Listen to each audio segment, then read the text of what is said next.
Miss NBC? Could you hold your mic in your other arm? Thanks. I'm right on the edge. Okay, move it, please. Dave, got it. I don't want your logo in my shot. Could you just flop it through your other arm? Typing. Thank you. I don't care what you're doing. I'm sure the news comes.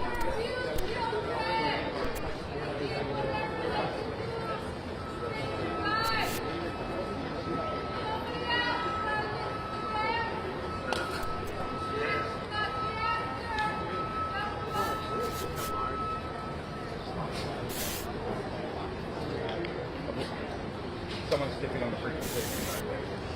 This is why we need to. Yeah, I've lost it again. I did a scan in the green.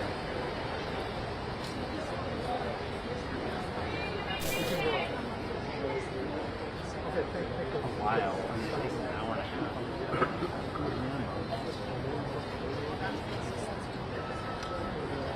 No, it's not going to happen. I don't think about it. We have to do it here. How far away is the winner? This should 100% be complete.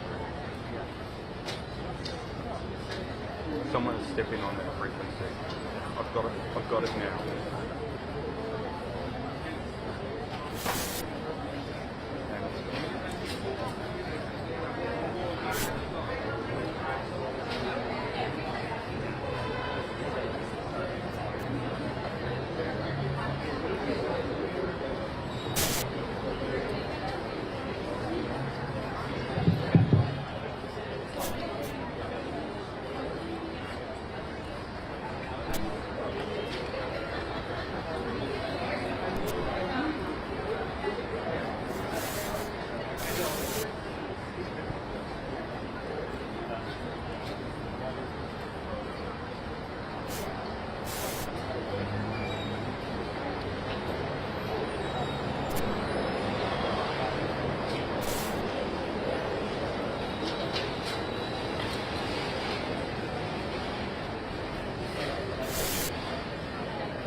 Good afternoon. My name is Marcys Gagas. I, along with Cliff Gardner, represent Lyle and Erik Menendez. I also have here today Alex Kazarian, Safar Kassim is somewhere, a team of ladies who have been working for the last 18 months in order to get a release for Lyle and Erik Menendez. A couple of weeks ago, and so you understand the background of it. Back in May, we filed a writ of habeas corpus. A judge in this courthouse, Judge William Ryan, issued what's called an informal request for a reply. That informal request for a reply was to ask the DA to respond to the allegations of new evidence. Part of the two prongs of new evidence were, number one, a letter that was found at Bardacano's house. That was a letter written by Erik fully 8 months before the killings to his cousin Andy.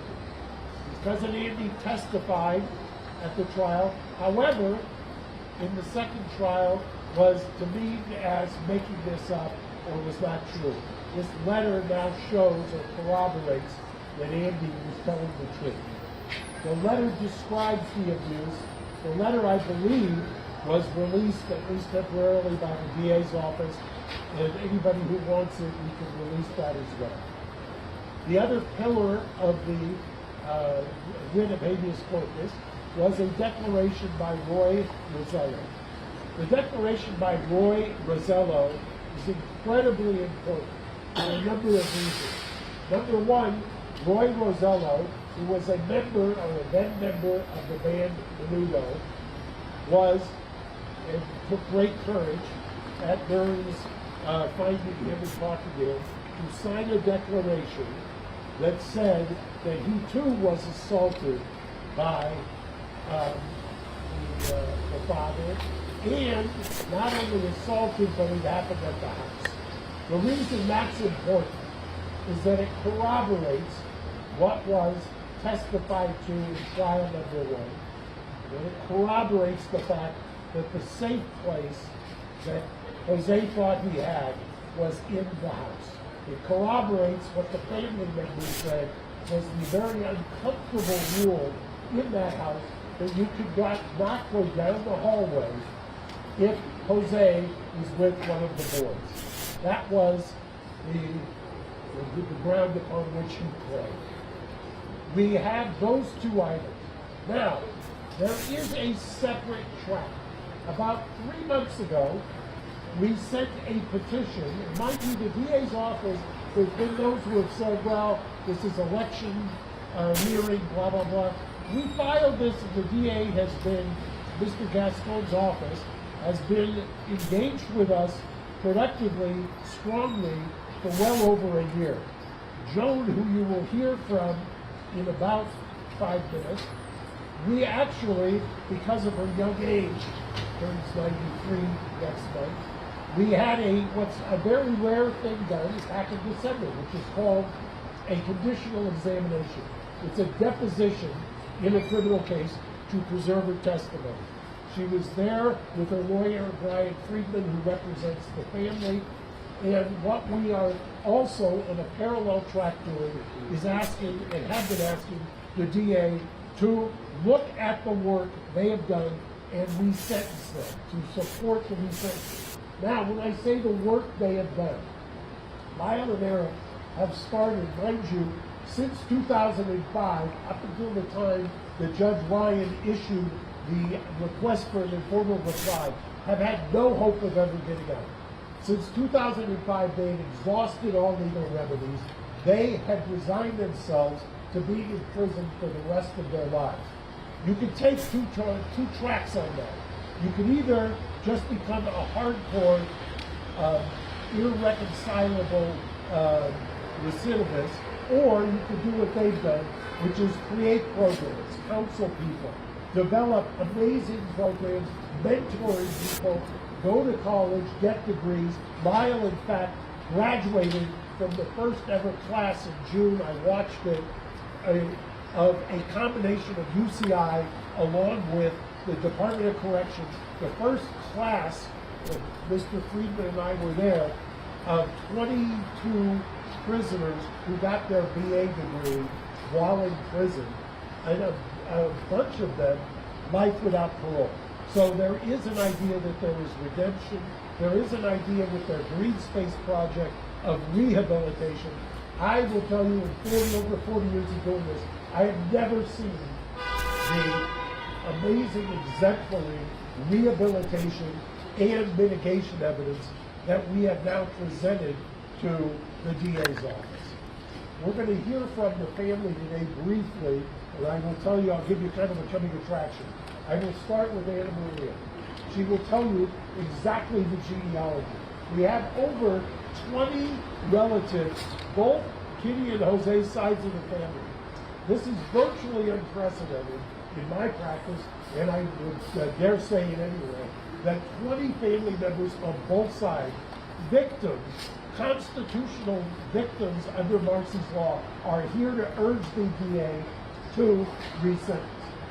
Then after they're finished speaking to you today, we will then, Mr. Fredman will take them across the street to the Hall of Justice, and they will go through what Gascon does in resentencing, and they will meet with the resentencing unit. They will, under the California Constitution, Marcys Law, they will voice their opinion on why they believe it's time that these gentlemen come home.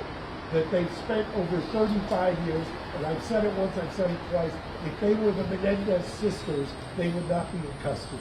We have evolved, it's time, and without further ado, I'm going to introduce Ania Mendez, who's going to come up and speak.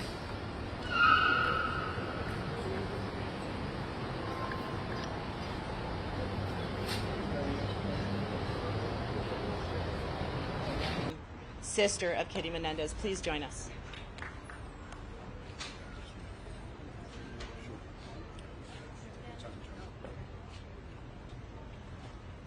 Two soldiers, thank you.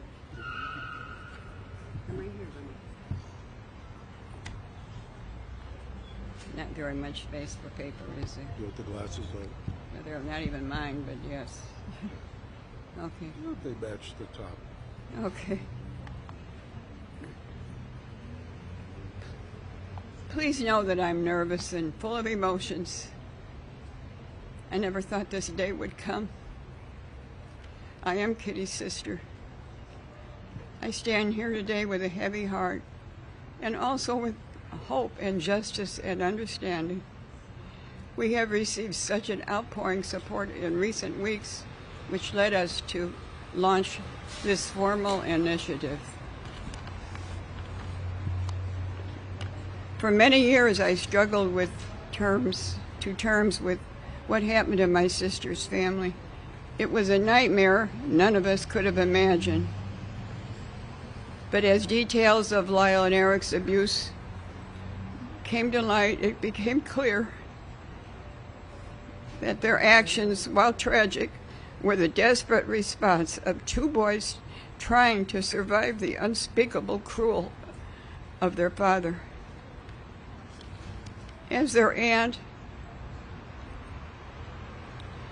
I had no idea of the extent of the abuse they suffered at the hands of my brother-in-law. None of us did. But looking back, I can see the fear and tension that their father had instilled on them. They were just children. Children who could have been protected and were instead brutalized in the most horrific ways.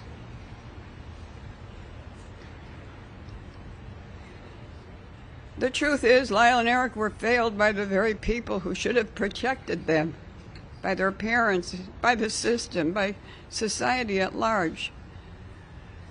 When they stood trial, the whole world was ready to believe that the boys could be raped. Was not ready, not ready. The whole world was not ready to believe boys could be raped, or that young men could be victims of sexual violence. Today we know better. We know that abuse has long-lasting effects, and victims of trauma sometimes act in ways that are very difficult to understand.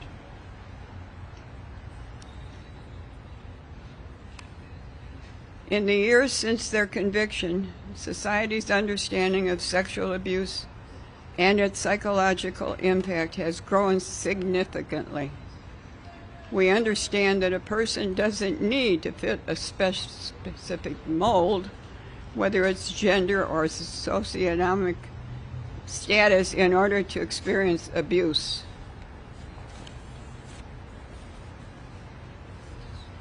In their case, if it were tried today, the evidence of their father's abuse would not only be admitted in court, it would provide essential context for why they acted as they did. No jury today would issue such a harsh sentence without taking their trauma into account. Lyle and Erik have already paid a heavy price, discarded by a system that failed to recognize their pain. They have grown, they have changed, and they have become better men despite everything that they've been through. It's time to give them the opportunity to live the rest of their lives free from the shadow of their past. While I recognize it is election season, this isn't about us or about the politics. It's about finding the truth, delivering justice, creating space for healing. I want to thank everyone who has reached out to our family in recent days and weeks, asking how they can help. Today we have an answer. Please sign our petition at www.justiceforerikandlyle.org and urge the district attorney's office, no matter who holds the DA position, to consider all the evidence, both old and new, and to bring together justice for the family. And thank you very much for listening to me. I'm sorry I'm so nervous I can't help it.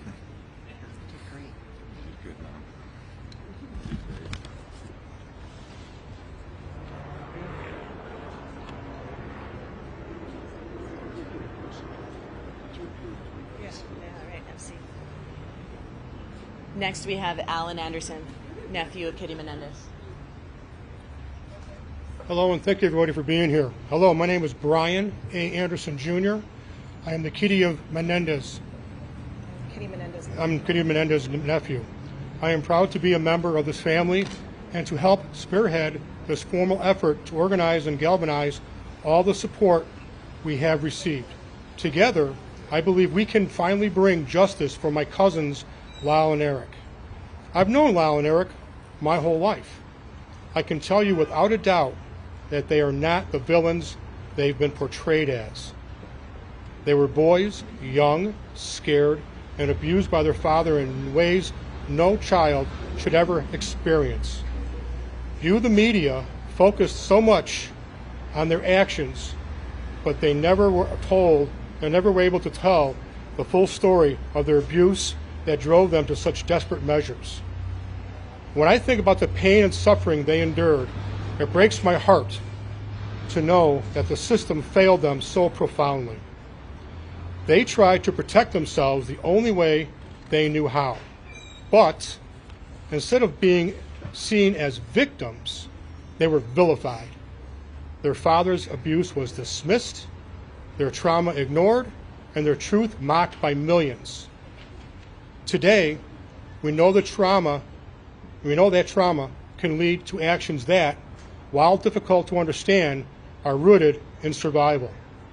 Lyle and Erik acted out of fear, but the jury never heard the full story. If their trial were held today, their father's abuse would be front and center in their defense, and I believe the outcome would be very different. Lyle and Erik are not the same people they were 35 years ago. They've shown that they are more than their past.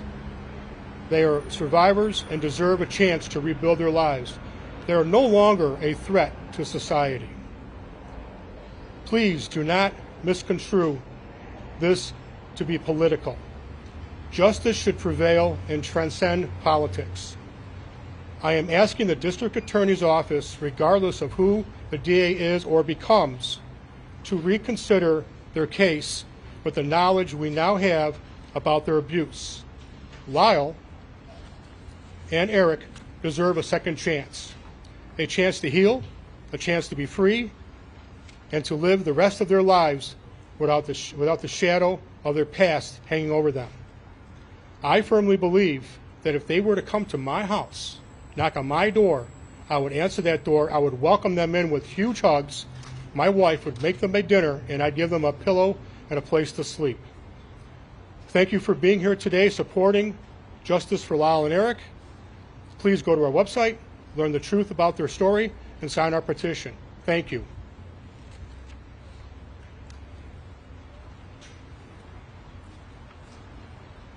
Please welcome Joan VanderMolen,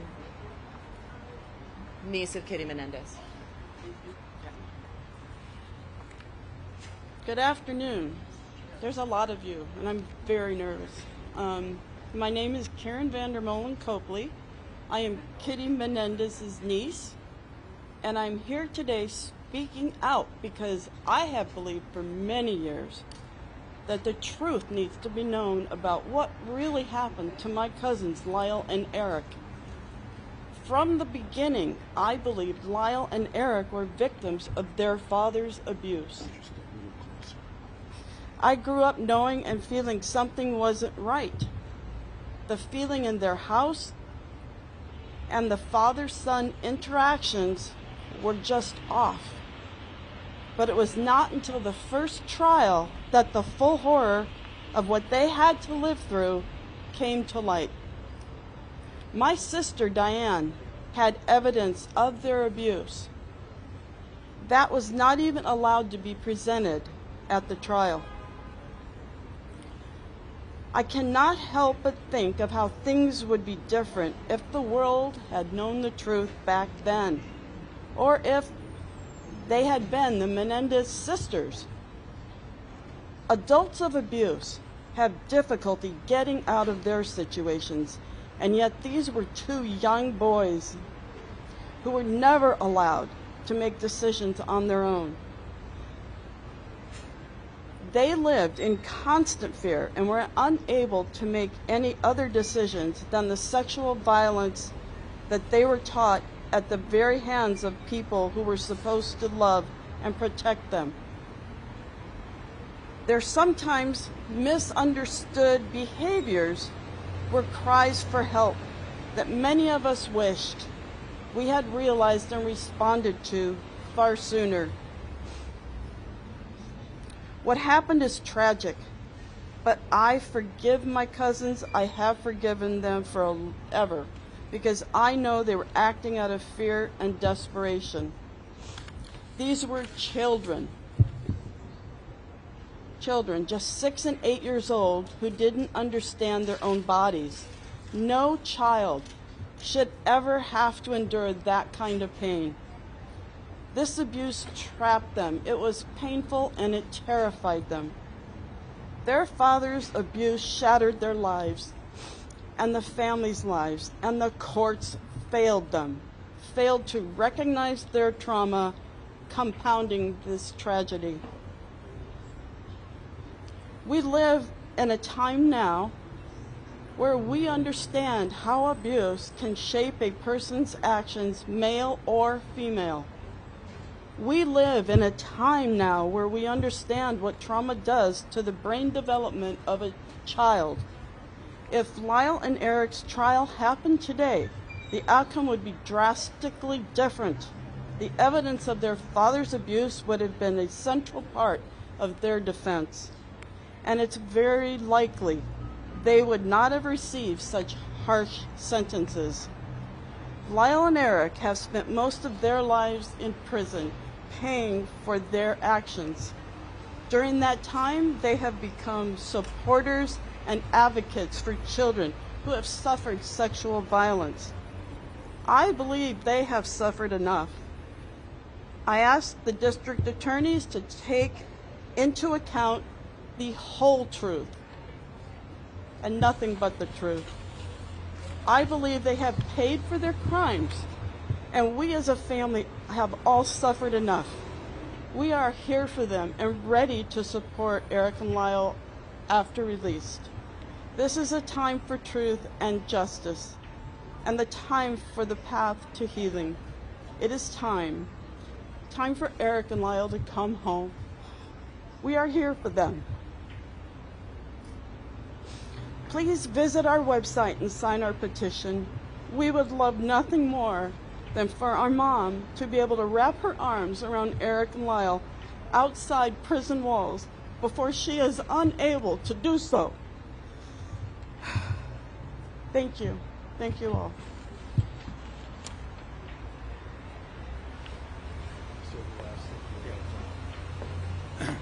Hello, everyone. My name is Brian Fredman, and I represent the extended family members of the Menendez family. First of all, the family is gathered here in support, and really thanks everyone for coming out and for being here and for supporting one message, which is, this shouldn't happen again. And this needs to stop now. And that what needs to happen is the consideration of second chances, the consideration of the abuse, and changing what we know in our society to be wrong, and we know in our society to give people second chances. The families here united. Erik and Lyle have been through so much in 35 years, but these family members have been through so much 35 years. They're going to go across the street now. They're going to meet with the DA's office. They're going to exercise their constitutional rights under Marcys Laws to be heard.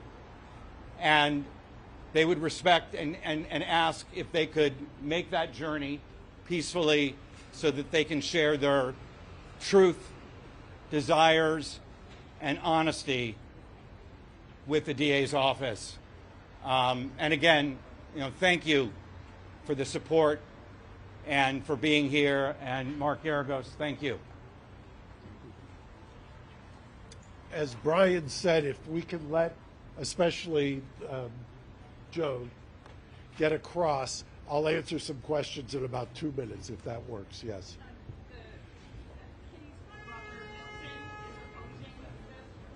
Yeah, I'll speak to that in just 1 minute. If you wait just 2 minutes, we have stuff to talk about there. Unless you want to say something about that. You wait for me to go across.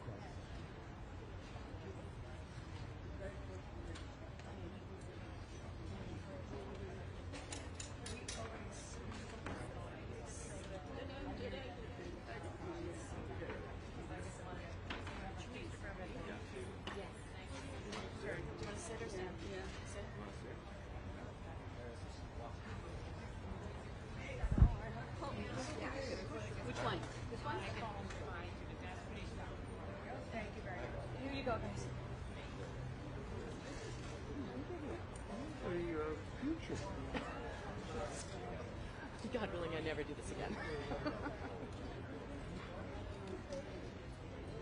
Yeah, give me 3 minutes. Just let me get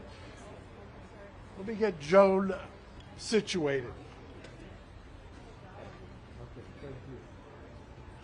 Holly, you'll stay, Satar, will go.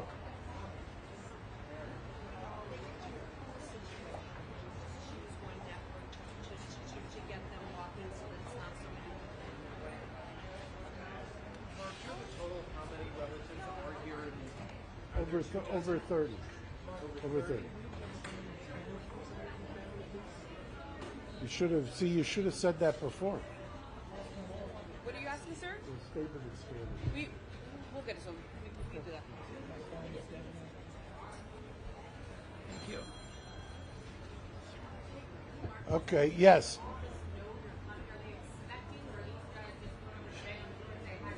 No. We talked. Part of what Brian had referred to is under Marcys Law, the California Constitution requires that victims get a say.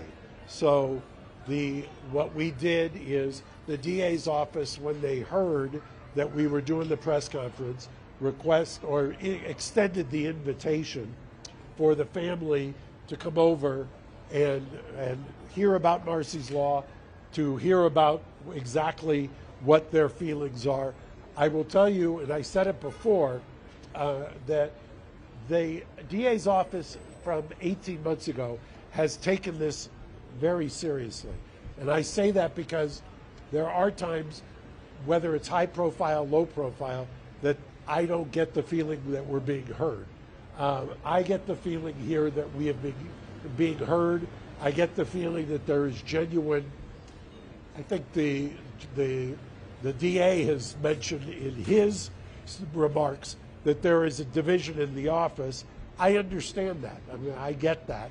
But I don't think that there should be any division when you've got a united front of this many family members. And I know somebody had asked me about one of the family members. I would just say I don't want to cast aspersions on anyone. All I will say is think about your own family. Do you think you could get almost unanimous support out of your own family and extended relatives for anything you do? So I'll leave it at that.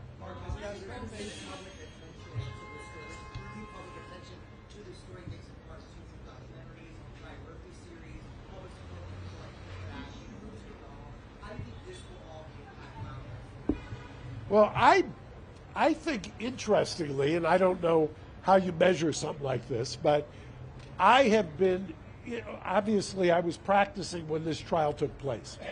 I remember in 1994 representing a woman in Pomona, and we used the battered woman syndrome, and she got a voluntary manslaughter, she got probation. And I remember at the time being struck by the idea, and I've confirmed it now in the transcripts of their second trial, struck by the idea that the DA's office on the second trial took the position, and it may not have been wrong at the time, that the battered woman syndrome, that something that diminishes your intent, did not apply to child abuse. And that was on the record, and that's what the judge ruled. So how do I think, or how has this evolved? First of all, the younger generation, I hate to say that, it makes me seem old, but there has been a movement. I think that what happened is that when the Ryan Murphy series came out, it was such a caricature of them that the pendulum swing backlash actually created a focus on it, and people then took a look. I know that I've seen some of those videos of the first trial that was televised, where the DA's office was taking the position that men could not be raped, they don't have the equipment. And you've seen all kinds of arguments along those lines. That is unfathomable in today's age to people who weren't alive back then. So I think that evolution has been, frankly, seismic.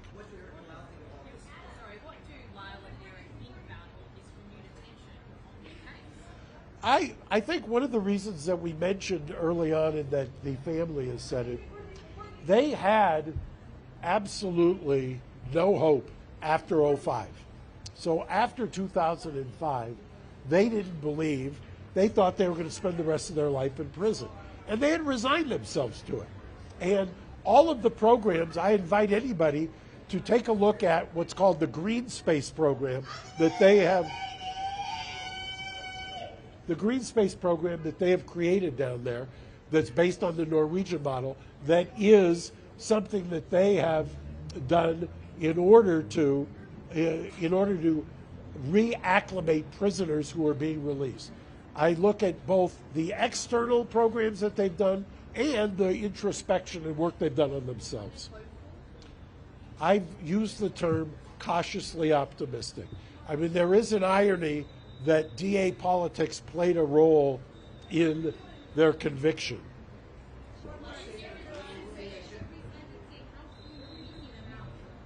Well, look, I've said it before, and Joan, who you saw, her birthday is November, I want to say the 26th, she turns 93.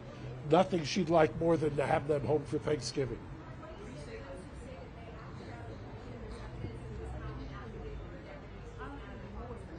That's what the question was. What do you say to the people who say they acted out of greed? I have two responses to that.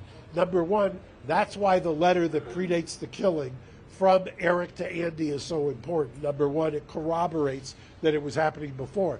Number two, people forget this, probably before you were born. They went to the grand jury. The DA's office went to the grand jury on the financial motive theory.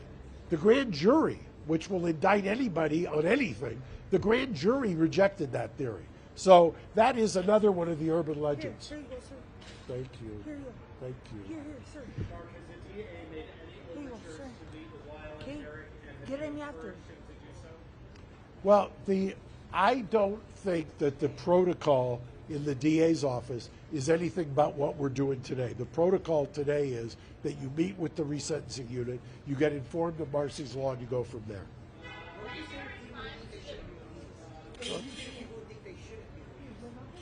I don't know. I will tell you, I've represented, excuse me for 1 second. Okay. So I don't know that they're, other than one-offs, and there's always going to be one-offs. I mean, it's the criminal justice system. It was a polarizing case. Remember, part of what happened was, back in the 90s, they became a caricature. They were parodied on Saturday Night Live. I would venture to say that would not happen today. So it's America. There's people with diverse opinions. I just would reiterate there were 2 juries in trial number 1, back in the 90s. 2 juries, one for Erik, one for Lyle. 24 jurors who deliberated. Half of them voted not guilty on murder. Half. Mark, you need to talk with Edgardo Diaz, manager de Menudo. You need to recollect for this process. Or another Menudo talked with you.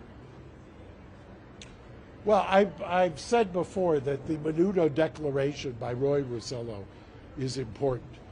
But you combine it with, by the way, that is so that you can separate the mental gymnastics. Part of this is to overturn the conviction. The other part is that I think is unassailable, even to your question, to anybody who says, well, they shouldn't get out. The law in California is crystal clear. Resentencing, they qualify under the resentencing laws on every single factor. It's almost, I hate to say that anything's a slam dunk in the criminal law, but under the resentencing laws in California, they clearly qualify. We filed originally for the conviction to be overturned. That's what a writ of habeas corpus is. The other component of this is a resentencing, so it's 2 tracks. You can pause the habeas while you consider the resentencing. So it's walking and chewing gum at the same time. What? If the habeas would be granted, you would get a new trial. If they are resentenced, the judge under California law has the ability to recall the sentence and sentence them to a wide range of options.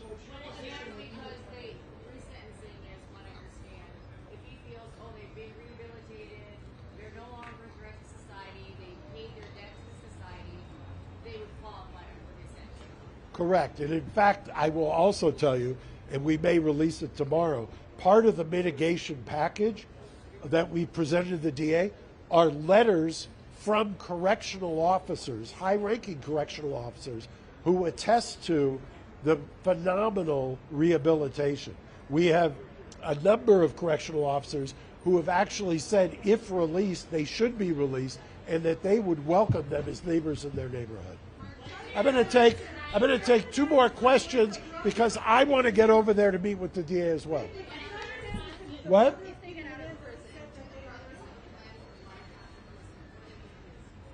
I won't speak to whether they have a plan.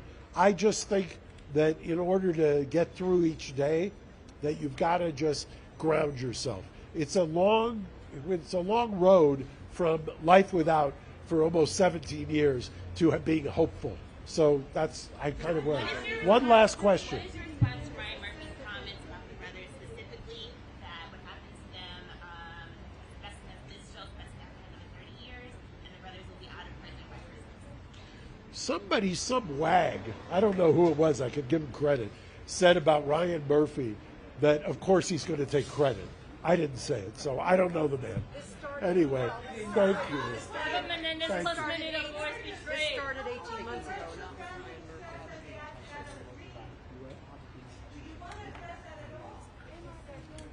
All right, you guys, thank you. If you have any other questions, you can email me at holly_baird@garagos.com. Yes. And we will be sending out a press release along with a link to the press conference as well, and it will be in Spanish. Correct, yes. Can we get the mural photos? Yeah. Their project? No. Mural photo. Okay, I got it. Text you so I can remember that. One second, say it again. Correct.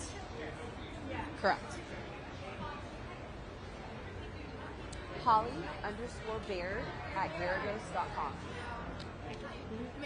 Hi, how are you, sweetie? Yeah.